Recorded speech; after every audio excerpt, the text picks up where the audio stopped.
রাজ্য coordination committee ও জেলা কমিটির আলোচনা সভা রায়গঞ্জের অরবিন্দ ভবনে।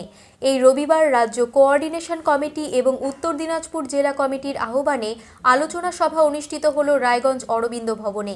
এই বিষয়ে জানা যায়, 19শে জানুয়ারি রবিবার বিকেল 4টা থেকে রাজ্য কোঅর্ডিনেশন কমিটি এবং উত্তর দিনাজপুর জেলা কমিটির আহ্বানে প্রখ্যাত সংস্কৃতি ব্যক্তিত্বদ্বয় সলিল চৌধুরী ও মৃণাল সেনের জন্মশতবর্ষ উপলক্ষে মূলত সাংস্কৃতিক কর্মসূচি এবং আলোচনা সভার আয়োজন করা হয়। এদিন সলিল চৌধুরী এবং মৃণাল সেনের সমাজের প্রতি বিশেষ অবদানের বিভিন্ন কর্মকাণ্ড তুলে ধরা হয় এদিনের আলোচনা সভায়।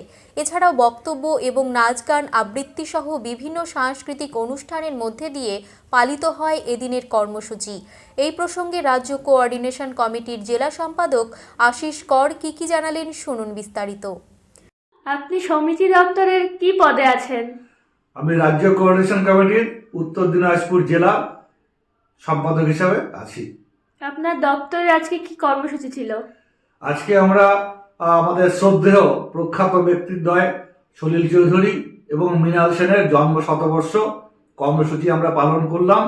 তাদের সেই ব্যক্তিত্বের জীবনী, তাদের কর্মকাণ্ড, তাদের সমাজ পরিবর্তনের ভাবনা, সঙ্গীত থেকে সিনেমায় এরা যে জায়গায় বিচরণ করতেন, সেইগুলোই আজকের দিনে তার শতবর্ষ আমরা উদযাপন করলাম। আজকের দিনে এইগুলোই সমাজের মধ্যে, মানুষের মধ্যে নিয়ে যাওয়ার জন্য আমরা সাংস্কৃতিক কর্মসূচির সাথে সাথে আমরা এই কর্মসূচি আজকে প্রতিফলিত করছি।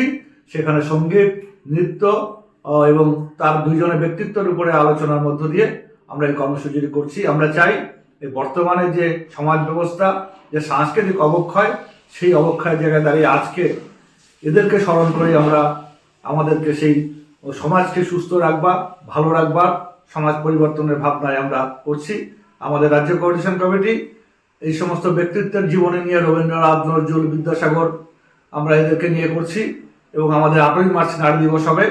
রাজ্য কোঅর্ডিনেশন কমিটি শুধু কর্মচারীর আন্দোলন নিয়ে সীমাবদ্ধ থাকে না।